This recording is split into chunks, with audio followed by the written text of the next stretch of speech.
Бывают телефонные разговоры, после которых хочется сразу почистить зубы, сменить паспорт и на всякий случай уехать в глухую канадскую провинцию. Желательно под чужим именем. Но в Мадриде, как известно, климат к спешке не располагает. Поэтому фигуранты нашего сегодняшнего расследования говорили долго, со вкусом и под протокол спецподразделения УДИКО. Это Испанское управление по борьбе с организованной преступностью и наркотиком. Посмотрите на этот документ на скриншоте из свежего расследования газеты «Эль Эспаньоль». В нем зафиксирована короткая, но удивительная, емкая реплика господина по имени Джеро. Когда его партнеры в очередной раз уперлись в стену кубинской бюрократии и получили твердое, как революционный манифест Фиделя Кастро «Латиноамериканское нет», Джеро спокойно произносит, цитата, «Нет-нет, потому что звонок идет от Сапатеро. Мы коснулись клавиши Хота». Какая поэзия! Клавиша Хота. Хуан, Хорхе, Хавьер. Нет. В материалах Следственного суда номер 46 Мадрида эта буква расшифровывается куда более прозаично и весомо. Хосе Луис Родригес Сапатеро. Это бывший премьер-министр Испании. Человек, который когда-то возглавлял это королевство. А сегодня, если верить рапорту антимафиозной полиции, превратился в самый эффективный, хотя и глубоко законспирированный инструмент для решения вопросов международной оргпреступности.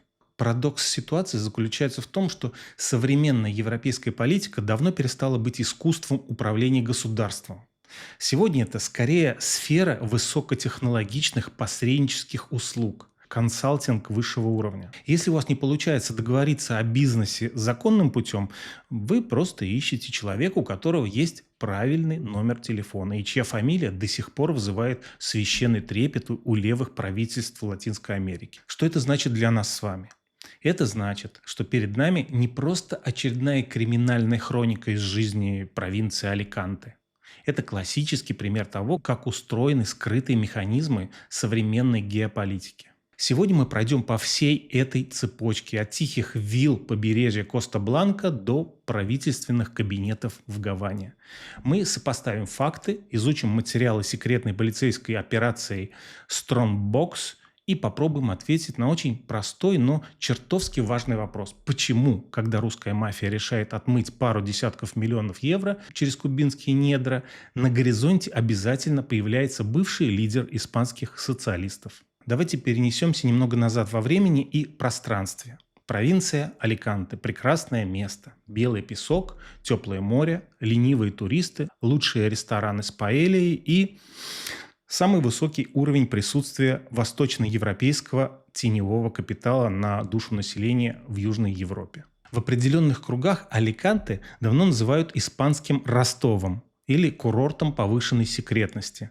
Здесь никого не удивляют монументальные виллы, оформленные на панамские офшоры, и брутальные мужчины с специфическим испанским выговором, у которых в багажниках дорогих немецких машин почему-то всегда лежит пара запасных мобильных телефонов без сим-карт. Местные предприниматели – люди широких взглядов и удивительной коммерческой гибкости. Они давно поняли, что патриотизм в бизнесе – это вредный, экономически нецелесообразный анахронизм. Если у человека есть чемодан наличных денег, происхождение которых вызывает, скажем так, легкую икоту у сотрудников налоговой полиции, долг любого порядочного аликантийского инвестора – помочь этому человеку стать респектабельным европейским коммерсантом. Именно так в поле зрения испанских спецслужб и попала группа местных бизнесменов, плотно связанных с тем, что в рапортах гражданской гвардии сухо и без лишнего пафоса называется «мафия руса», русская мафия. Это были не те персонажи из дешевых боевиков 90-х, которые ходят в кожаных куртках и стреляют в ресторанах. Нет, это были тихие, интеллигентные господа в костюмах от Бриони. Они инвестировали в недвижимость, строили торговые центры, спонсировали местные благотворительные фонды и вообще вели себя как образцовые столпы европейского гражданского общества. Но у любого теневого капитала есть одна фундаментальная биологическая проблема.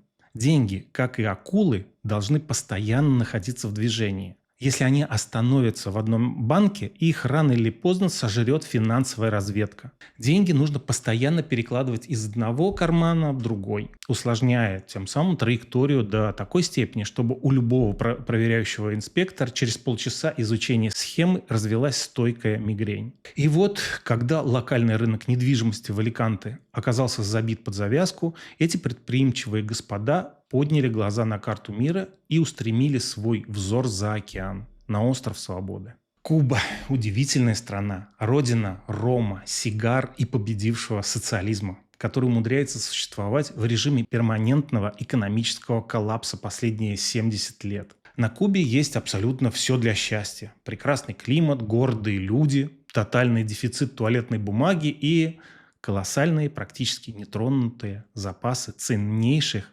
редкоземельных металлов, таких как никель и кобальт. В 21 веке никель и кобальт – это не просто строчки с таблицы Менделеева, это новая мировая нефть. Без них невозможно произвести ни одну батарею для электромобиля, ни один современный смартфон, ни один элемент для солнечной электростанции. Это стратегический ресурс, за который сегодня идет жесточайшая, невидимая миру война между Вашингтоном, Пекином и Брюсселем. И вот тут аликантийские инвесторы, вдохновленные русскими капиталами, придумывают схему, которая по своей изящности и цинизму заслуживает отдельной главы в учебниках по криминальной экономике. Они предлагают кубинскому правительству сделку, от которой, как им казалось, невозможно отказаться. Бизнесмены готовы полностью за свой счет построить на Кубе современную, мощную фотоэлектрическую, то есть солнечную электростанцию. Для Кубы, где веерные отключения электричества давно стали частью национального быта, а старые советские ТЭЦ работают исключительно на честном слове и кубинском патриотизме, это предложение звучало как явление Христа народу. Бесплатное зеленое электричество прямо из тропического неба. Но, как говорил один известный персонаж, бесплатный сыр бывает только в избирательных бюллетенях. Взамен за свои инвестиции в солнечные панели аликантийские господа деликатно попросили кубинские власти об одной маленькой услуге – предоставить им право эксклюзивного выкупа и экспорта кубинского никеля и кобальта по очень, скажем так, дружелюбным, нерыночным ценам. Что это значит в переводе с бюрократического на русский? Это классическая схема бартерного бланкирования. Вы заводите на Кубу грязные, сомнительные деньги под видом покупки немецких солнечных панелей, а вывозите оттуда чистейший, абсолютно легальный металл, который можно официально продать на лондонской бирже металлов любому мировому автоконцерну. Все, цепочка замкнулась. Деньги очищены, мафия в плюсе, кубинские коммунисты довольны, экологический переход состоялся. Но в любой, даже самой гениальной схеме всегда есть один слабый элемент. И этот элемент – человеческий фактор, помноженный на особенности латиноамериканского менталитета.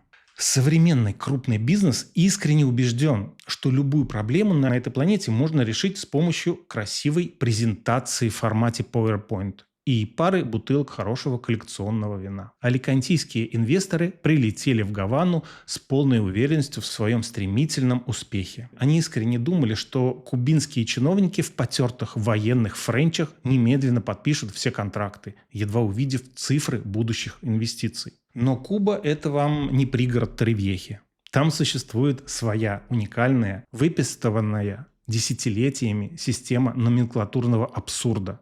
Там каждый чиновник среднего звена боится расстрела или трибунала гораздо больше, чем голодной смерти. А потому любое решение, выходящее за рамки инструкции 1974 года, согласовывается годами. Презентации инвесторов начали буксовать. Кубинские министерства вежливо кивали головами, пили предложенный ром, забирали дорогие подарки, но реальное разрешение на строительство и, главное, лицензии на вывоз никеля подписывать не спешили.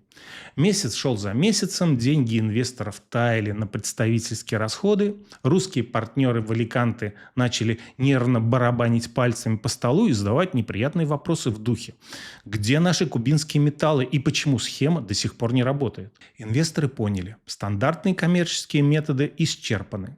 В Гаване им просто намекнули: ребята, вы, конечно, коммерсанты авторитетные, но нам ваши аликантийские рекомендации ни о чем не говорят. Нам нужен кто-то, кто может поручиться за вас на самом высшем политическом уровне.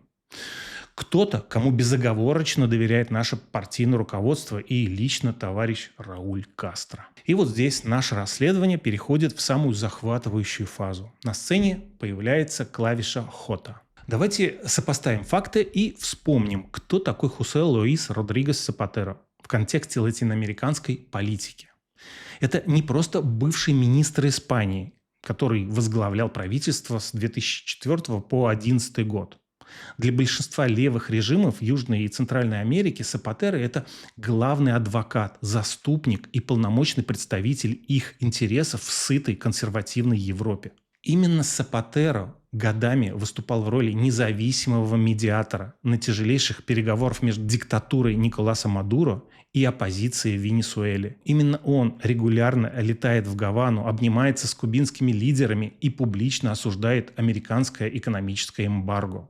У Сапатеро в Латинской Америке колоссальный, непререкаемый авторитет своего человека в Брюсселе. И когда аликантийские инвесторы понимают, что кубинский проект катится к чертям, они не идут к адвокатам, они идут к людям, которые имеют прямой выход на Сапатеро.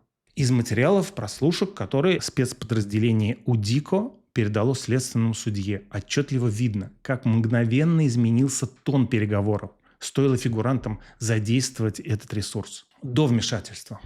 Полный паралич проекта. Кубинские инстанции шлют вежливые отказы, требуют дополнительных проверок происхождения капитала. После вмешательства тон писем у Гаваны резко теплеет. В разговорах фигурантов появляется искренняя детская радость. Все вопросы сняты. Нас теперь принимает лично министр. Они готовы выделить землю под фотовольтайку без конкурса. Нет-нет, потому что звонок идет от Сапатеро. Эта фраза из прослушки объясняет устройство современного мира лучше, чем все политологические учебники Сорбонны. Она показывает, что реальная власть и реальное влияние давно не имеют никакого отношения к официальным государственным должностям. Сапатеро уже 15 лет как обычный пенсионер. Он не возглавляет партию, не сидит в парламенте. Но его единственный телефонный звонок в Гавану весит гораздо больше, чем официальный запрос действующего Министерства иностранных дел Испании.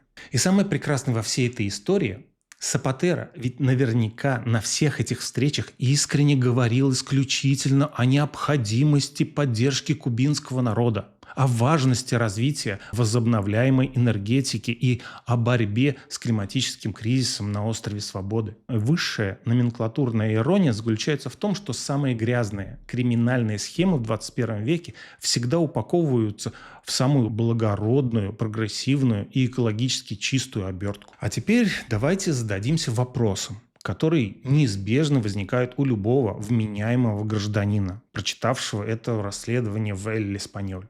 А где, собственно, во всей этой истории наше доблестное испанское государство? Где Министерство юстиции? Где Генеральная прокуратура? Где, в конце концов, действующий премьер-министр Педро Санчес?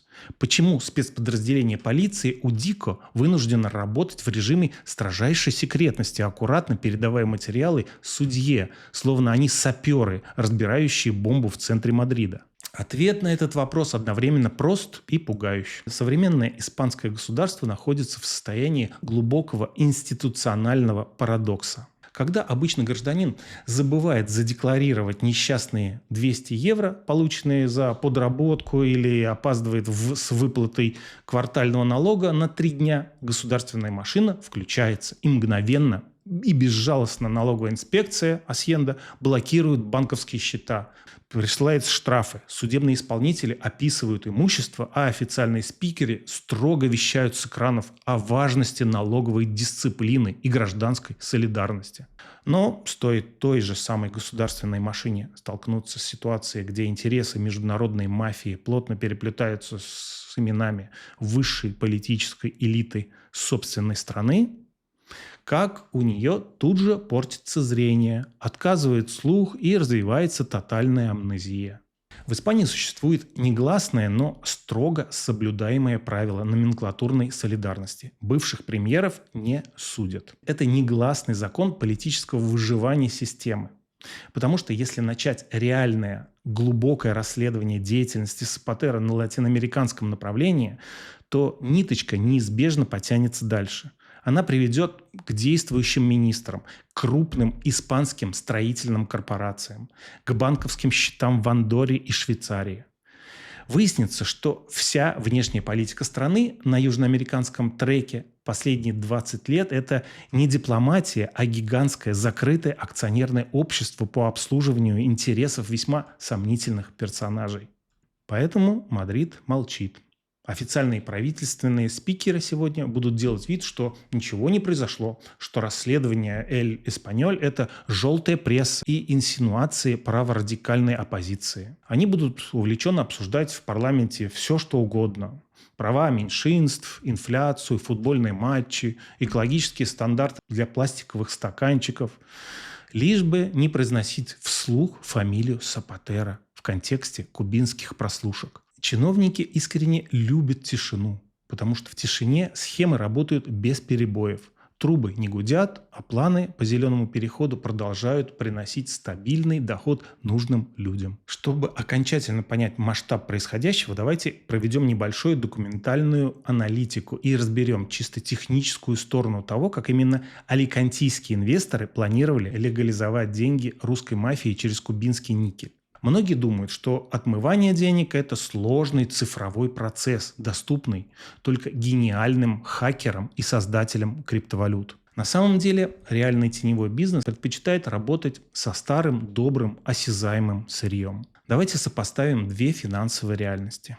Реальность номер раз, она же традиционная. У вас есть 20 миллионов евро наличными в Аликанте. Вы пытаетесь положить их на счет в банке, например, Сантандер. Банк немедленно блокирует операцию, требует справку о доходах за последние 300 лет, сообщает в полицию, и вы отправляетесь в камеру предварительного заключения. Реальность номер два, в кавычках, кубинская схема. Вы переводите эти же деньги через цепочку подставных фирм в Панаме на счет немецкого производителя солнечных панелей. Это легальный контракт на поставку оборудования для зеленой энергетики на Кубу.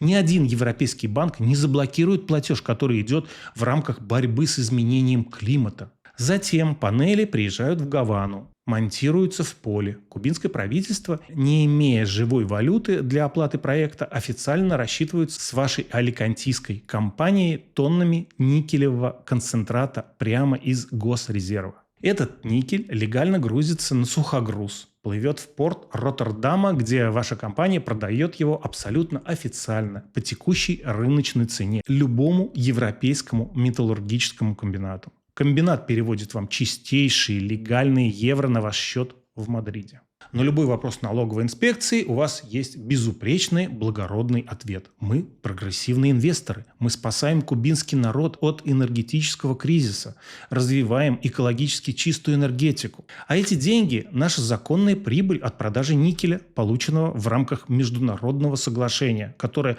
лично благословил господин Сапатеро. Это гениальная схема. Природа в ней работает как идеальный финансовый фильтр.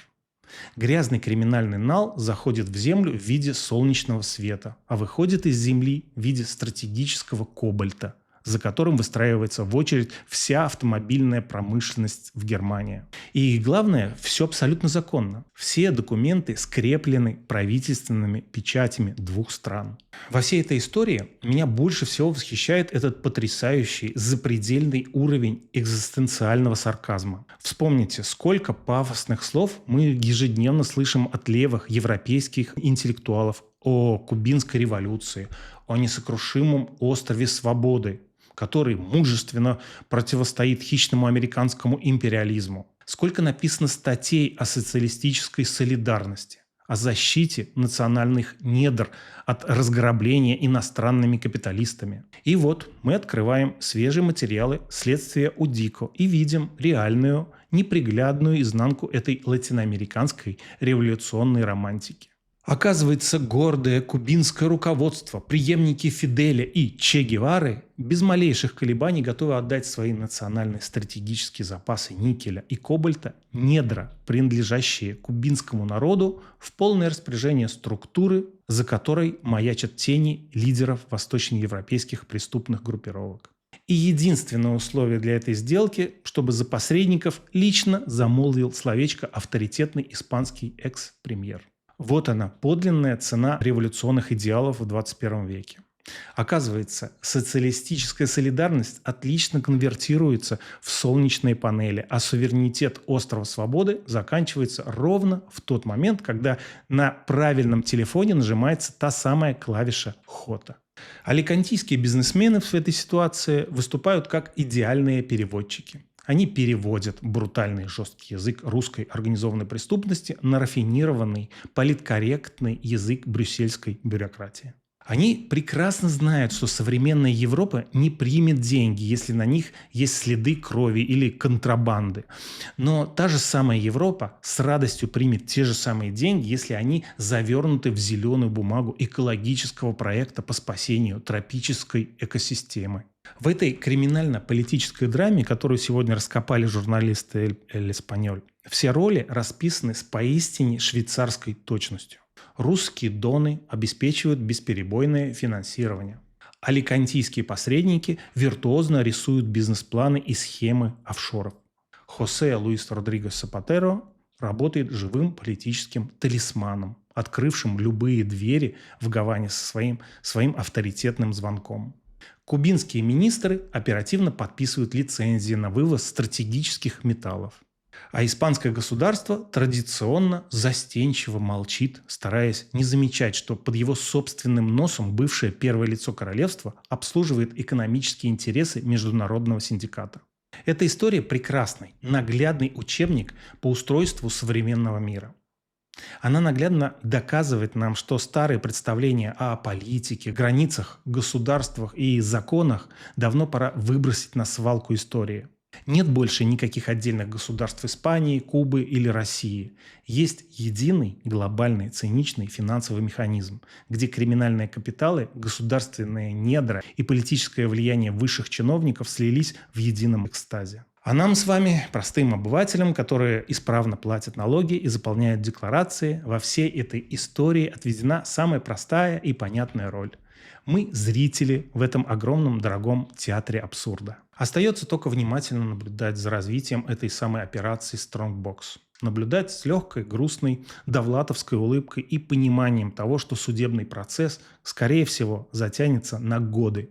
Материалы дела тихо погребут в архивах мадридского суда, а господин Сапатеро продолжит летать в Латинскую Америку с лекциями о важности соблюдения прав человека и торжестве демократических ценностей. И глядя на все это, в голове крутится один единственный вопрос, который, как водится, не требует никакого ответа. Как получилось так, что в нашем цивилизованном, прозрачном мире, победившей цифровизации, самый надежный способ построить успешный бизнес на возобновляемой зеленой энергии – это просто иметь в своей телефонной книге номер человека, который умеет правильно нажимать на клавишу «Хота». В этой системе глобального абсурда у нас с вами есть только одно эффективное оружие – это гласность и умение называть вещи своими именами. Пока они нажимают секретные клавиши на своих телефонах, мы можем нажать всего несколько кнопок на своем экране. И это, поверьте, тоже работает. Если вы хотите и дальше понимать, как устроены эти скрытые шестеренки политики и бизнеса, кто на самом деле зарабатывает на экологических лозунгах и куда уплывают кубинские металлы под прикрытием испанских экс-премьеров, подписывайтесь на канал. Здесь мы разбираем документы, а не верим на слово. Обязательно поставьте лайк этому видео. Для алгоритмов YouTube ваш лайк – это тот самый звонок, который заставляет продвигать расследование вверх, преодолевая любую бюрократическую тишину. И главное, поделитесь этим роликом с друзьями. Пусть как можно больше людей узнает, что скрывается за красивыми вывесками зеленого перехода. Нажимайте на колокольчик, пишите в комментариях, что вы думаете об операции Strongbox и клавиши Хота. И оставайтесь с нами. Впереди еще много интересной документальной аналитики.